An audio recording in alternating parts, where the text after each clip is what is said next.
How's it going, everybody? My name is Devin. I am alcoholic. Sobriety date is March 19th, 2016. And so, I don't know if anybody else hears that, but it's like buzzing in my ear right now. Feedback. A little bit of feedback. So, yeah, I just recently celebrated 6 years.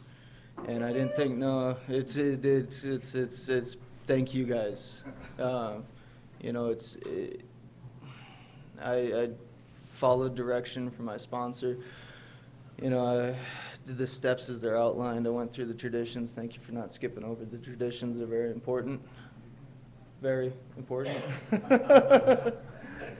They're the reason why Alcoholics Anonymous stayed around long enough for me to find my way into it. So everyone who is in their first 30 days, welcome back. If maybe you're not alcoholic and you just kind of hiding out and you went into a treatment center because you thought that, that would kind of, be the roundabout way of not having to go in Alcoholics Anonymous, welcome. If you're hiding out from the law too, and this is your last chance at potentially having freedom, and you just need to get that court card signed, welcome, because that's exactly where I was when I came into Alcoholics Anonymous. I didn't come here because I wanted to.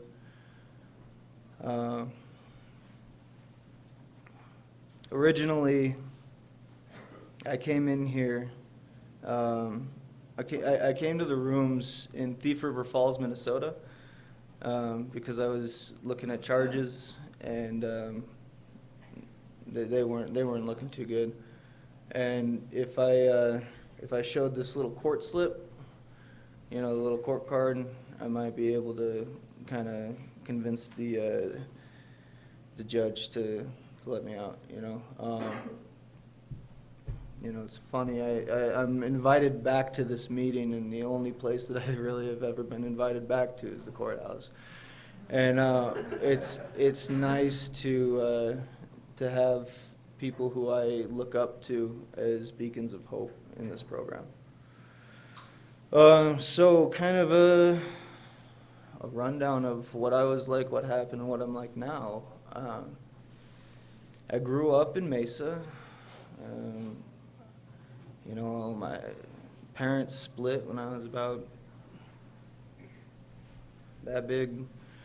Had my first drink when I was about that big. I found out because I would go to my dad's house, and it's a big Irish family, and they'd always be drinking on holidays. And I'm kind of paying attention to what's going on, who's doing what. And there was a bottle, if I recall, I think pretty sure it was rum. And I poured it in, kind of just mimicked what they were doing, and I took a drink. And I enjoyed it. I didn't necessarily put the two and two together, like this is going to now be the solution for the rest of my life. That didn't come until a little bit later. And being just a kid, it's not something that I didn't think I had the mental faculty to figure that out, but I did know that in my family, I did not fit in. I felt like I was constantly on the outside, and everybody else they were related. They were blood. I'd go back home, and I'd have to deal with my mom and dad constantly fighting. My dad, picking on us and my mom, and slapping us around and screaming and yelling and doing all that stuff that what I thought was normal.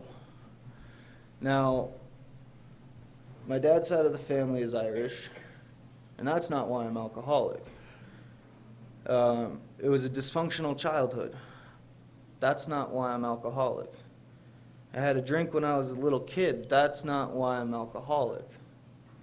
I'm alcoholic because what alcohol did for me was so good that I let it do everything else that it ended up doing to me down the road. So when I took that drink, I felt okay. And It was like almost like magic.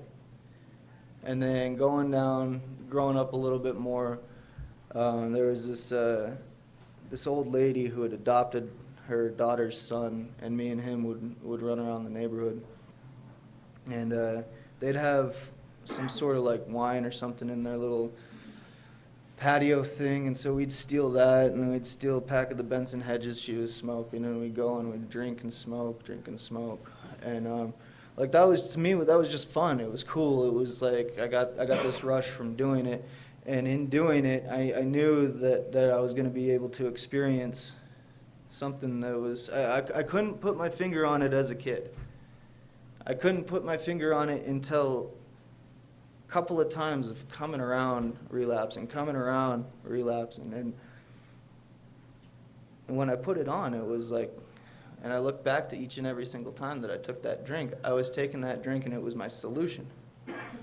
You know, for a long time I thought that I had an alcohol problem, and through proper sponsorship I found out that I just have a living problem. It's difficult for somebody like me to navigate through life without any sort of solution, and so I was looking for the solution that happened immediately when I took a drink of alcohol. And going through high school, that was kind of just the whole thing. I'd be partying, I'd be drinking all the time. And I ended up getting kicked out of my first high school, second high school, third high school, fourth high school.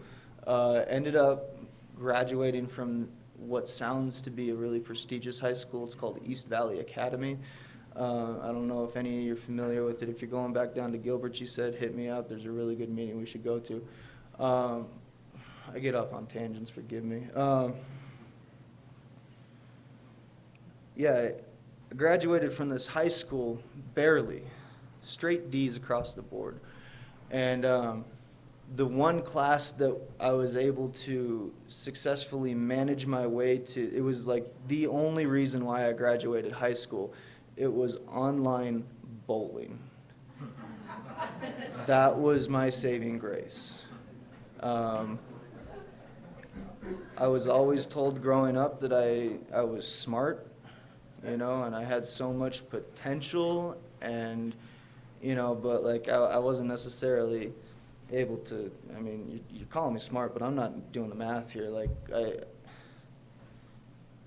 I didn't do well in school. I kind of wanted to do my own thing because I came first. What matters most was me, or so I thought.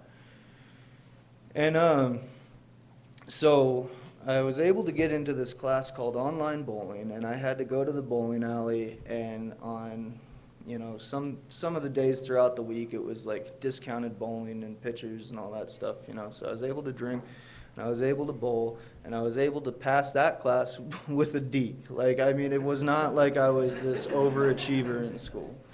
I did just barely enough. You know how like people will bet on whether or not I'm going to stay sober. People were betting on whether or not I was even going to live through high school, let alone graduate. So after graduation, I figured that Arizona was the problem, and I figured that the solution would be to find my way out into Minnesota. I just figured that that was the right thing to do, so I ended up going across the country and found myself in a place called Thief River Falls, Minnesota.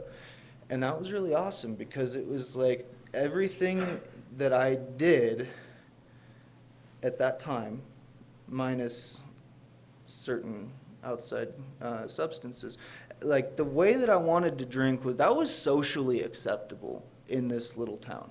You know, we would drink, we would ride snowmobiles, we would sit in a house on a frozen lake with a little teeny tiny pole like this big pretending to fish. And it was just basically, it was a drinking town, you know, and it was great. I lived right across from the little sleazy motel I worked at.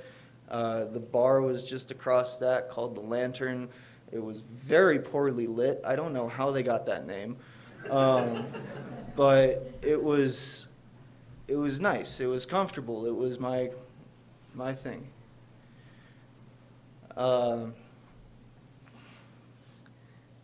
I didn't I didn't need a reason to drink. Any reason was good enough reason to drink. And one night, I was celebrating. And just so happened to be, at the same time, I can't exactly remember what happened, but we were drinking a lot. And I needed chicken nuggets, and so the drive-through, it was the only thing that was open. And so I went to go and walk to get my car, and then go and get food. And then instead of going back to my house, I went just back to the bar, because that was the logical thing for me to do. I'd already had a few drinks, but I was good enough to drive, just kind of close one eye and we're good. Finished closing out the bar there.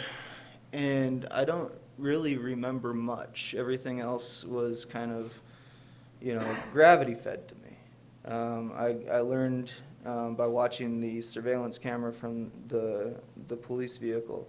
I learned by watching or reading the police report. I learned by seeing my best friend in the hospital bed in a coma. And what happened was I ended up getting into a car accident, and I was looking at going to prison for criminal vehicular homicide.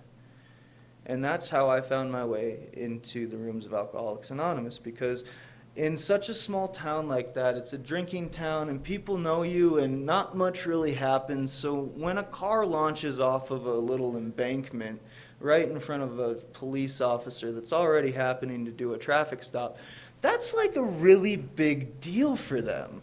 And so it goes onto the front page. And so a lot of people in AA in that time, or in that area, they were a little bit older, and they didn't necessarily have access or the ability to access internet. And they liked to read the newspaper every morning. And these two men read in the newspaper that there was a 20-year-old and a 19-year-old who were involved in an accident, potentially caused by drinking and driving. They didn't release all the information. And at the time that news article was written, I was unconscious, and so was my friend who was in the passenger seat. I stayed unconscious for a few days, but each one of those days, apparently, as the story goes, they came in to visit me. And they came in to see if I was awake. And then one day, I woke up and they were in there, and I guess they were just coming in and hanging out for a couple hours at a time. And they were looking for prospects for AA. And they were like, this guy would be good. But I didn't agree with them. I didn't want anything to do with them. I thought it was really weird. I didn't have any family, and they're just a couple of strangers, and they managed to find their way into my hospital bed. And what did they do while I was asleep? And I asked, I was like, what's going on? They're, oh, well, we kind of used to do the same thing you did, and doing the whole spiel, right? Just talking about, and I'm like, okay, yeah, all right, bud, and just kind of washing it off. And then they said something. They were like, it'd probably look really good for your court case if you got, into some of these meetings. And I just kind of like brushed it off, no big deal. And I ended up AMAing from that hospital, and I had, all my clothes had been cut off. I had no shoes. I had those little, sticky socks that they give you when they're in there, and then that fancy dress with the back open. And I was like, yeah, no, I'm gonna go home. I need to go. I don't really have a life, but it's better than talking to you. I got more important things that I have to take care of. I can't really do anything right now. And they're like, all right, well, how are you gonna get home? I said, I'm gonna walk. And they just kind of laughed. It's October, and I got my little dress on, and they're like, you're not walking anywhere. And so they took a little cigarette, and they're like, here, why don't you come follow us into the van? And so they tricked me. And they got me into it was this beat up, I remember it was a beat up green truck. And they drove me home, so now they know where I live. We're going to come back here about 6 o'clock. We're going to go get some coffee. I was was like, oh, I got things to do. I got to work. You don't have to do anything. Your face is green. Like you're not going anywhere. You shouldn't even be out in public. You're going to scare people. And they came back at around 5 o'clock or so, and I hear this knock on my door, and I'm like thinking it was police, and so I stash everything under my bed, and I'm like looking out the door, and sure enough, it's these two old men. And they were like, hey, we're going to go get coffee. I said, hey, you're early. They took me, and we just kind of went. And I came into this, it was like a trailer, and it was kind of falling on itself, and everybody was hanging outside. And they just kind of brought me in and sat me down and was like, you just stick around for a little bit. And I remember reading that third tradition, because I was like, dude, sobriety, I don't necessarily know about that. And I read the third tradition, and how I read the third tradition, I'm pretty sure was the only requirement for sobriety is the desire to stop drinking. And so that was my perception. I'm told that I suffer from a disease of that. And so I thought that that's what it said, the only requirement for sobriety. It's like, I have a desire to stop drinking, so I'm sober. Meanwhile, I was also trying these other little, funny things of smoking a little bit of pot, thinking that that's also, I'm not drinking. And so after going in and collecting chips, because I hadn't had a drink of alcohol in 90 days, I remember getting a little green chip, and they said, hey, so next week, since you got your chip, 90 days is the requirement for speaking, why don't you come back and share with us for a little bit. And so it was supposed to be like a 30-minute pitch. Go home, I fire up a little bit of inspiration so I know what to write. And I start writing, and I remember it took a real long time to write all this out, so I figured it would take an equal amount of time for me to share it from, I was standing up there looking like an idiot for about 40 minutes out of the 30. And but they still said, hey, just come in, sit down, hang out, come all the way in, sit all the way down. And I was like, no, I'm out, I got things to do. And so I went and I did those things back here in Arizona, and I managed to leave the state and come back here, and thinking that Arizona is going to be a better place for me. It's back around my friends from school, back around my family. You can't get drugs in Arizona, so I'll be fine. And it was very interesting next 3-4 years. I can't really remember exactly how long, but I kept on doing what I thought I knew how to live. I kept on living that same way. And, being the, a very successful career criminal that I am, I got pinched selling 2 grams to a undercover cop, 2 grams of pot to an undercover cop.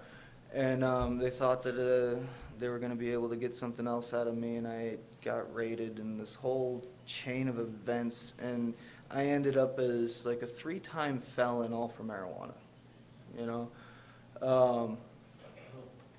This is a very important part of my story, and I say that because although the pot and the misconduct of weapons and the other substances and equipment that I had at the time of arrest brought up a pretty big list.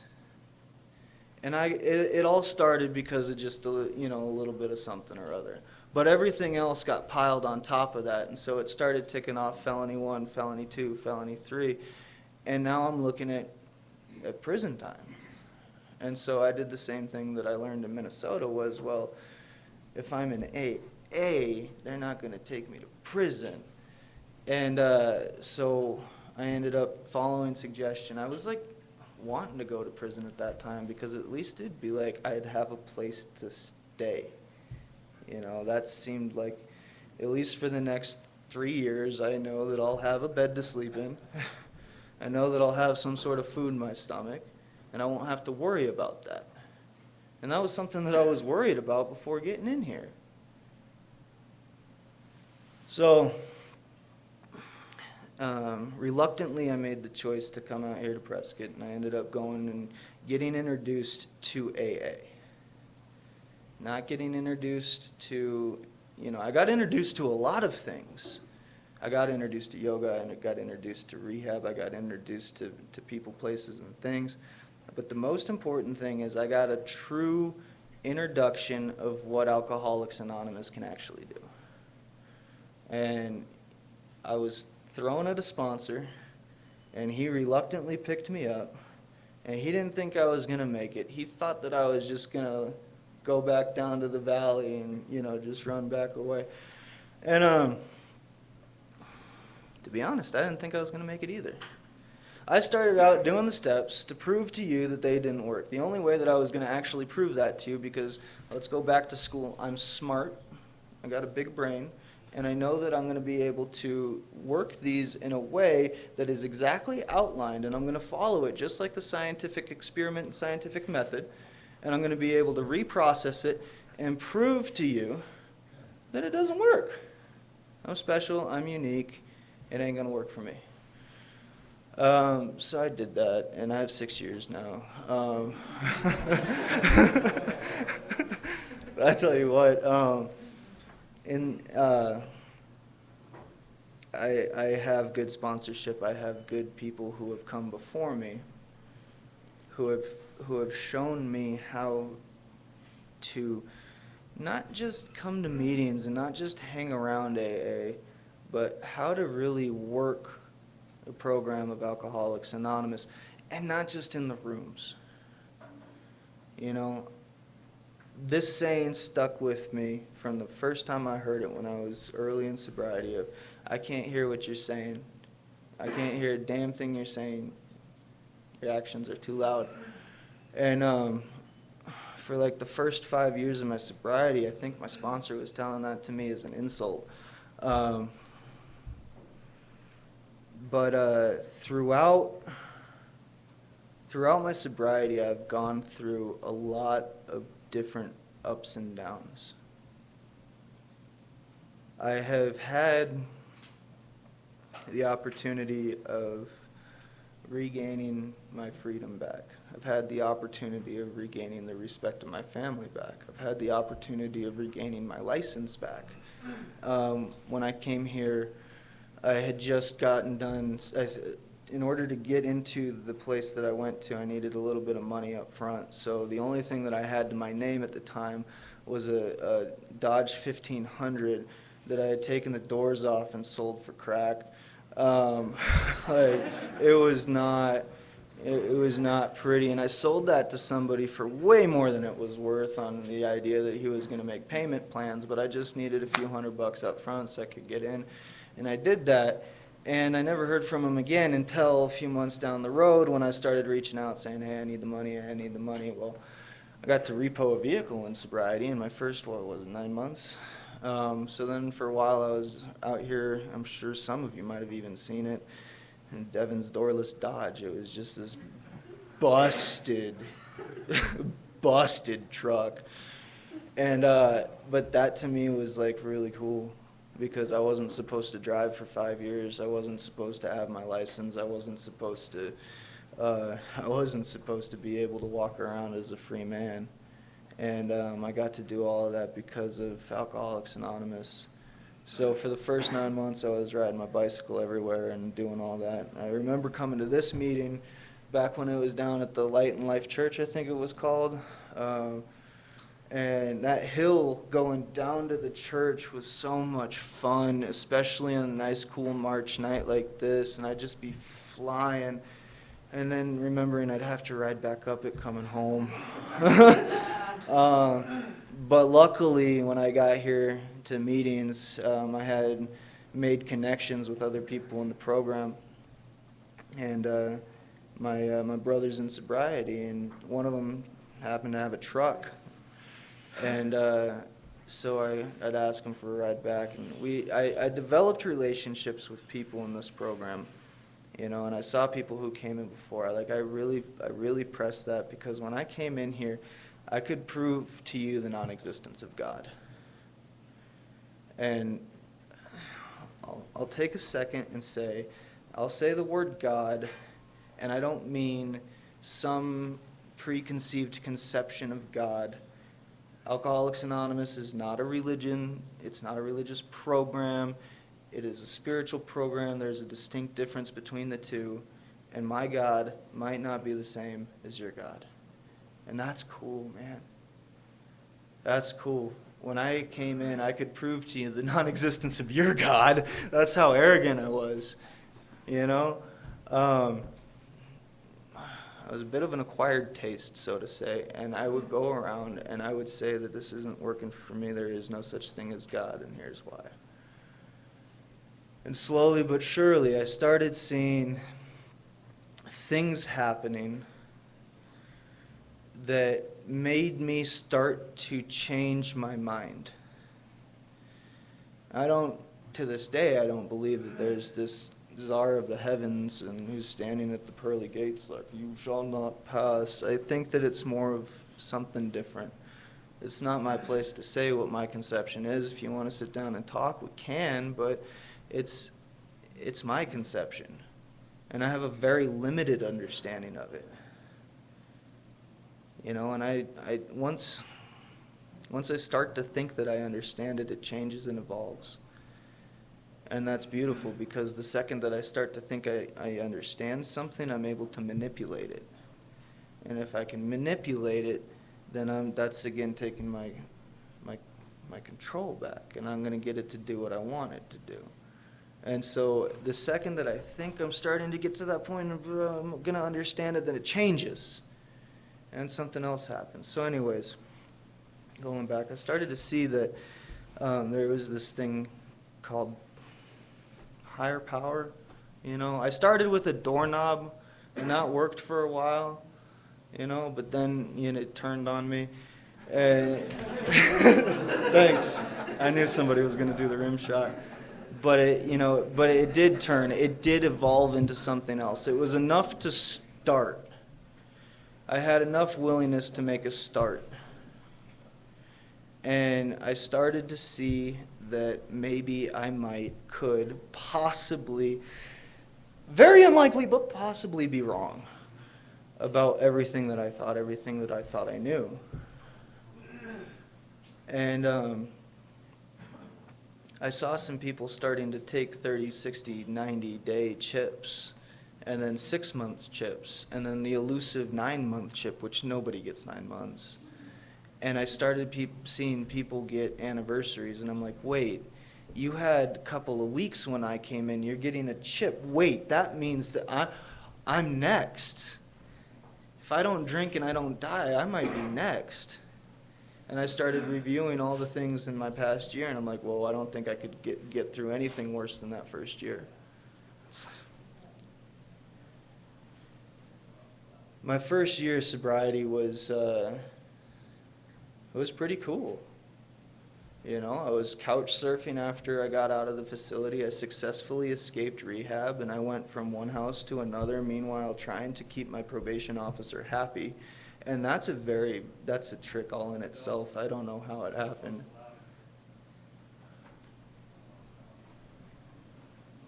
Sorry, I get distracted easily by people making noise. So I successfully escaped rehab, and I started bouncing around from house to house doing like kind of couch commitments, or going and getting a place that might not necessarily be a good place to live, but hey, it's a house. Landed in an apartment, got a job, worked for that job. And I just stayed busy. And slowly but surely my life started to get a little bit of a resemblance of steady. And that was nice. That was cool. And I was worried that if I started letting up on anything that I was doing, then I, might all go fly off into oblivion, and I wasn't going to have that. And so I, at this time, still didn't have a God. I had fear. Fear sobered me for a bit. And fear and willingness combined, it led me to a place of love. And I started to see that there was love in these rooms. I started to see that there was love circulating through each and every one of us. Every person that shows up early and makes the coffee and sets up the meeting, thank you all the people who make this meeting and every other meeting possible, because these meetings are a place where we get to come and share experience, strength, and hope, so that somebody who's coming in behind us might have the opportunity at a second chance at life. I've seen Alcoholics Anonymous change lives drastically. I've seen people, die from an overdose. I've seen people die in sobriety.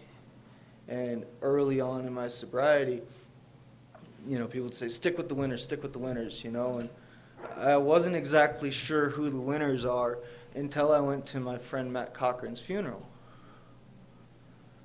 He died sober. My sponsor's entire backyard was filled shoulder to shoulder with people who came out in love and support of this man. And then slowly going down, I saw people who, died of an overdose, and I'd go to their funerals and I would see that there's a little bit of a difference. When there's about 10 people who are standing, crying, mourning over the loss of this person, and there's a difference. And the people who die sober, I've learned, are the winners. That's my goal. My goal is to die sober, successfully die sober. And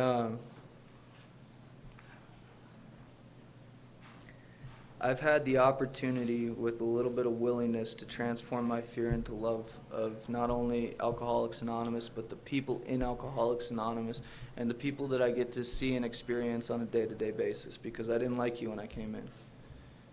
I didn't like Alcoholics Anonymous when I came in. I didn't like people in general when I came in. I thought, it would be best if you just stayed over there and don't bother me.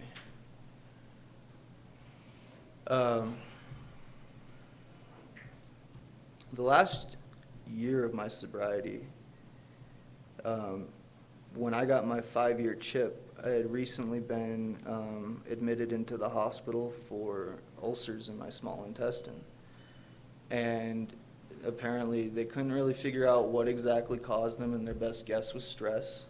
But I was keeled over. I couldn't move. I thought I was going to die. I thought my appendix was going to burst, and I ended up going into the hospital overnight. And sure enough, I had ulcers. And so my sponsor started to tell me, take it easy.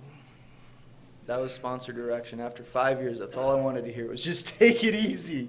You don't have to, just chill. Just try not to. So I, 5 years sober, I got my chip, and I had a beautiful celebration with that. All my brothers and sisters in the program. And I took a little road trip out to San Onofre, California. I found peace and love and serenity in that little area.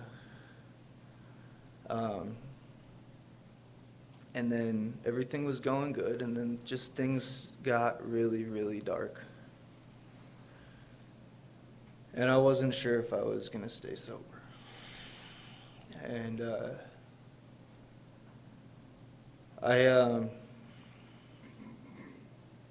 around 11, 12 o'clock at night, I was leaving the hospital after viewing somebody's body. And confirming that that's who it was. And the only thing I could think to do is I went home, grabbed my bug-out bag and my dogs, and I went to my sponsor's house.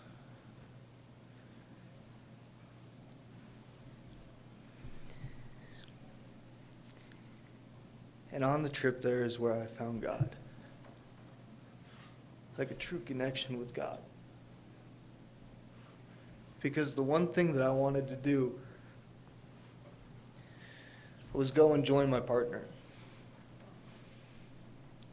What I wanted to do. And I had plenty of opportunities. There were plenty of large trucks and little areas that I could just kind of drive off the side. And somehow I was able to get onto YouTube and search up a speaker, and I listened to that speaker the whole way. And the whole way there, I had my dog just licking the side of my ear. I got to my sponsor's house, and that's what I knew to do. I knew that I could trust Alcoholics Anonymous. And a lot of people will thank God for AA, but I thank AA for God. That's where I found it. You know, and it's like, God was never lost to begin with. He talks about how, people like to chant that God could and would if he were sought. And I really thought that it said God could and would if he were found.